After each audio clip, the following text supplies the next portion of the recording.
everyone. Welcome back to Siddhi's Commerce Cafe. And today we will start a new topic that is related to accountancy, and that topic is financial statement. So, what is financial statement and why we prepare financial statement and what are the components of financial statement? तो ये तीनों question हम आज की video में discuss करेंगे. So, financial statement या फिर फाइनल स्टेटमेंट ये क्या होते हैं? Final statement are those statements which are prepared to know about the profitability and the final position of the company. वो स्टेटमेंट जो कंपनी की financial position and profitability know होने के लिए जानने के लिए हम लोग बनाते हैं, वही फाइनेंशियल या फाइनल स्टेटमेंट होते हैं. सो जो फाइनल स्टेटमेंट है हमें ये तो पता चल गया कि हम क्यों बनाते हैं, क्योंकि हमें प्रॉफिटेबिलिटी जाननी होती है या फिर फाइनेंशियल पोजीशन. लेकिन अगर हमको कंपनी की प्रॉफिटेबिलिटी पता लगानी है तो उसके लिए जो फाइनेंशियल स्टेटमेंट होते हैं उनका नेम है या trading account and profit and loss account. So these are the two accounts which are prepared in final statement for knowing about the profitability of the company. एक ओनर हमेशा ये जानना चाहेगा कि क्या उसकी कंपनी प्रॉफिट में है या नहीं, लॉस में है या नहीं. ये पता लगाने के लिए हम प्रिपेयर करते हैं दो अकाउंट जिनका नेम है trading account and profit and loss account. And next part, हमें फाइनेंशियल पोजीशन भी पता होनी चाहिए. हमारी कंपनी की एसेट्स कितनी है, लायबिलिटी कितनी है, एंड हमारी कंपनी में वेल्थ है या नहीं है, ऑब्लिगेशंस क्या क्या है, ये सब पता लगाने के लिए, फाइनेंशियल पोजीशन पता लगाने के लिए वी प्रिपेयर बैलेंस शीट.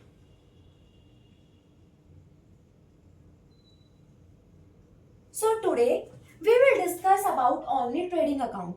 आज की वीडियो में हम सिर्फ ट्रेडिंग अकाउंट के बारे में बात करेंगे एंड नेक्स्ट पार्ट्स में मैं लेके आऊंगी profit and loss account and then balance sheet. So what is trading account? अगर अब हम मेन ट्रेडिंग अकाउंट के बारे में बात करें तो ट्रेडिंग अकाउंट क्या है? सबसे पहले ट्रेडिंग क्या होती है? व्यापार करना, खरीदना बेचना is all include in trading. So trading account में बेसिकली जो मतलब बनता है, मैन्युफैक्चरिंग एंड प्रोडक्शन से related expenses are recording in trading account.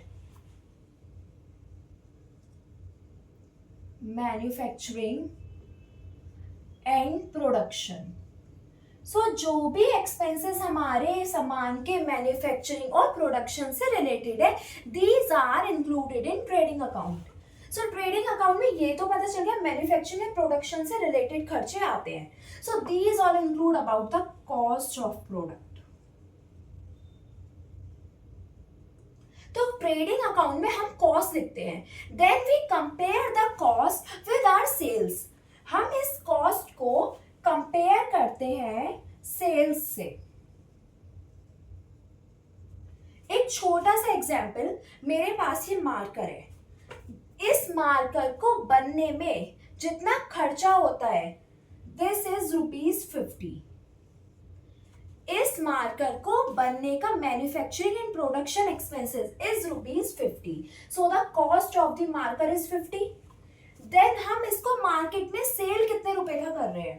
हमारी सेल्स इस मार्कर की suppose ₹100. We are producing this marker for ₹50 and then we sell it in the market for ₹100.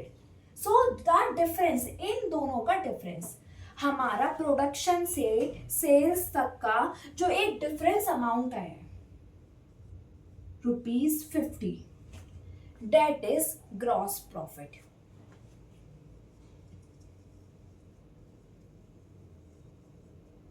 And we can also write this GP. So आपको अब समझ आया, हमारा जो cost से सेल्स तक का डिफरेंस आया वो ग्रॉस प्रॉफिट होता है. सो ट्रेडिंग अकाउंट का यही काम है. ये जो मैंने आपको सॉल्व करके दिखाया, ये हमको ऐसे ना सॉल्व करके एक फाइनेंशियल ट्रांजैक्शन की तरह रिकॉर्ड करना है, जिसके लिए हमें ट्रेडिंग अकाउंट बनाना पड़ता है. मेन जो उसका कॉन्सेप्ट है वो यही है कि मैन्युफैक्चरिंग में जो खर्चा हुआ, जो कॉस्ट लगी, उसके बाद जितने का हमने सामान बेचा, उसका जो डिफरेंस आया that is gross profit. And trading account का यही काम है कि वो हमें ग्रॉस प्रॉफिट निकाल के बताए.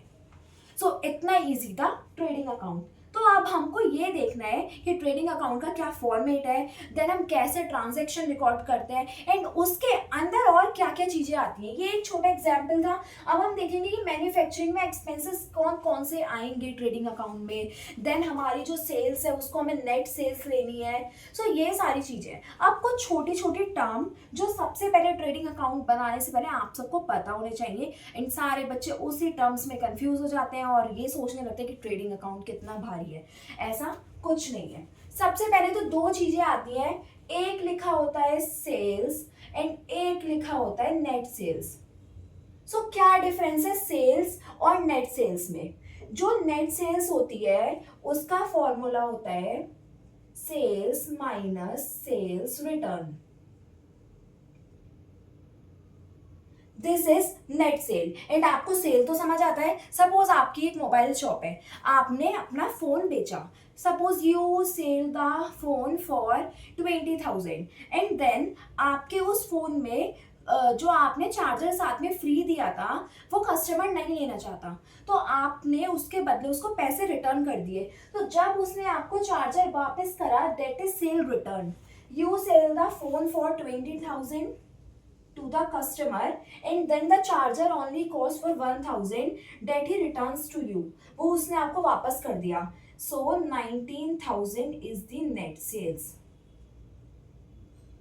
And if we ask about what the sales, only the term sales, so you can write the amount in sales is 20,000. It means आपने सबसे पहले तो 20 का ही बेचा था ना। नेट सेल्स होती है sales minus sales return and sales होती है only the cost that you have sell. Same concept use होता है परचेज के लिए and net purchase. Purchase include the amount that you have purchase and net purchase include purchase minus purchase return. Purchase minus purchase return. So same example यही, वो customer मैं थी, मैंने 20,000 का फोन खरीदा, so my purchase is for 20,000 and मैंने 1,000 का charger return कर दिया, so 19,000 is my net purchase. So आपको purchase return, net purchase, net sales, sales ये सब समझ आ गया होगा। अब दो टर्म आती है सबसे confusing, that is return outward, return inward. So इनका मतलब क्या है? Return outward, return inward. नहीं, कंफ्यूज नहीं होना है। जस्ट अभी हमने पढ़ा purchase return and sales return. So return inward means purchase return and return inward means sales return. So return outward मतलब purchase return and return inward मतलब sales return। तो ये आपको याद ही करना पड़ेगा कि रिटर्न आउटवर्ड को ही हम परचेज रिटर्न बोलते हैं, रिटर्न इनवर्ड को ही हम सेल्स रिटर्न बोलते हैं। देन जो ट्रेडिंग अकाउंट में आगे जो टर्म्स यूज होती हैं उसमें से कुछ है carriage inward,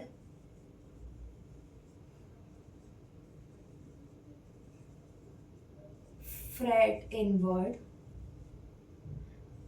opening stock,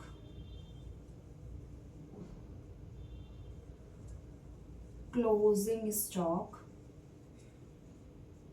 and direct expenses. अगर आपको इतनी टर्म्स समझ आ गई सो आपका ट्रेडिंग अकाउंट खत्म हो गया है। सो हमने अभी अभी वो तो देख लिए net purchase and net sales. इतनी टर्म्स समझ आ गई तो ट्रेडिंग अकाउंट खत्म हो गया। देन हमको अमाउंट डालनी है और ट्रेडिंग अकाउंट बन गया। So purchase return and sales return तो अभी अभी हमने समझा क्या होता है। अब कैरेज इनवर्ड और फ्रेट इनवर्ड क्या होता है? सबसे पहली बात, कैरेज इनवर्ड भी होता है और कैरेज आउटवर्ड भी होता है। तो आउटवर्ड हम इंक्लूड नहीं करते हैं ट्रेडिंग अकाउंट में। अभी के लिए आपको ये याद रखना है कि we only include carriage and freight inwards only inward वाला।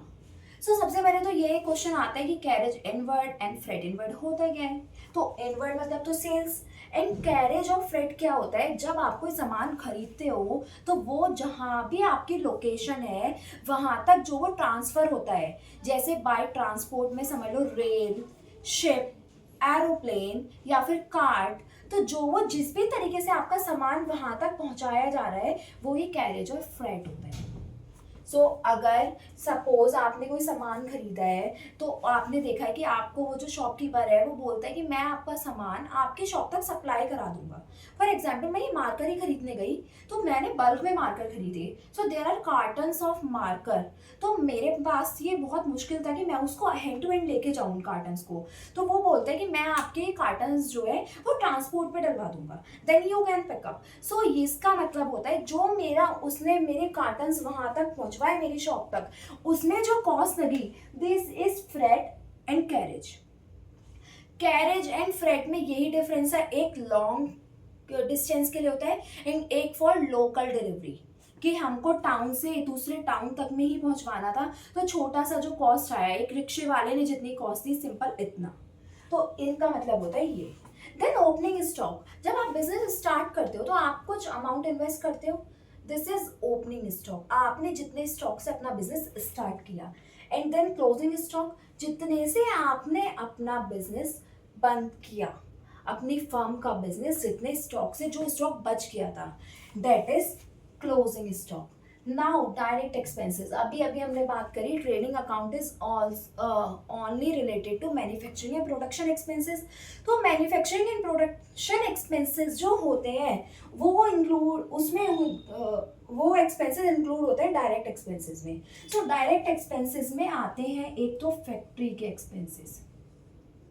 फॉर एग्जाम्पल फैक्ट्री चला रहे हैं तो हमें क्या देना पड़ेगा, रेंट देना पड़ेगा, पावर लगेगी, फ्यूल लगेगा, एंड मैन्युफैक्चरिंग एक्सपेंसेस, मैन्युफैक्चरिंग के लिए हमें वेजेस देनी पड़ेंगी, एंड हमारा this is the format of trading account. अब हमें ट्रेडिंग अकाउंट का फॉर्मेट देखना है, so let's start. This is the debit side and this is the credit side. So the columns in the trading account are four. One is for particulars, then amount of debit side, then again particulars, then amount of credit side. So what we include in debit side particulars? Opening stock, जितने से हमने अपना business start करा, जिस starting date पे जो stock था बचा हुआ पिछले साल का हो सकता है या नया हमने स्टॉक जो लगाया है, that is opening stock. Then purchase, हमने कुछ खरीदा भी तो होगा, मुझे ये मार्कर ही बनाना है, मेरे पास पिछले साल थोड़ी इंक बच गई थी जब मैंने अपना बिजनेस क्लोज करा, देन अभी मुझे इसके प्लास्टिक की बॉडी के लिए कुछ मटेरियल खरीदना है, so this is my purchases. Then अगर कुछ परचेज रिटर्न करा तो वो सब्ट्रैक्ट कर देंगे एंड नेट परचेज वाली अमाउंट इधर आती है, this is the amount of net purchase. Direct expenses जो मैन्युफैक्चरिंग और फैक्ट्री के प्रोडक्शन में लगे, फैक्ट्री में लगे या फिर प्रोडक्शन में लगे, डेट इज फ्रेट और कैरेज इनवर्ड्स ओनली, ये याद रखना है। देन वेजेस लग सकती है, फैक्ट्री की लाइटिंग में लग सकता है, फ्यूल लग सकता है, कस्टम ड्यूटी लग सकती है, रॉयल्टी लग सकती है, सो मैनी इसमें बहुत सारी चीजें आ सकती हैं। ये हमारा पोर्शन था जो हमारा खर्चा हुआ अभी तक, जितना भी ये सब हमने प्रोडक्शन में लगाया है, ये हमारा सारा खर्चा था, this is the expense side. And अब हमने सबसे पहले पढ़ा था कि हम इसमें कंपेयर करते हैं अपनी कॉस्ट को अपनी सेल्स से। सो ये वाली जो क्रेडिट साइड है, दिस इज जो हमने कमाया, जो हमने अर्न करा। सो सेल्स हुई हमारी जितने रुपए की, देन हमको सेल रिटर्न माइनस करना है, this is also the net sales. Sale return subtract कर दी, देन जो क्लोजिंग स्टॉक, ये सब करने के बाद जितना स्टॉक अभी हमारे पास बच जाता है वो है क्लोजिंग स्टॉक। अब हमको क्या करना है, सब जब ये हमने सब कुछ कर दिया, इसमें अमाउंट पुट कर दी, देन हमको इनका टोटल करना है।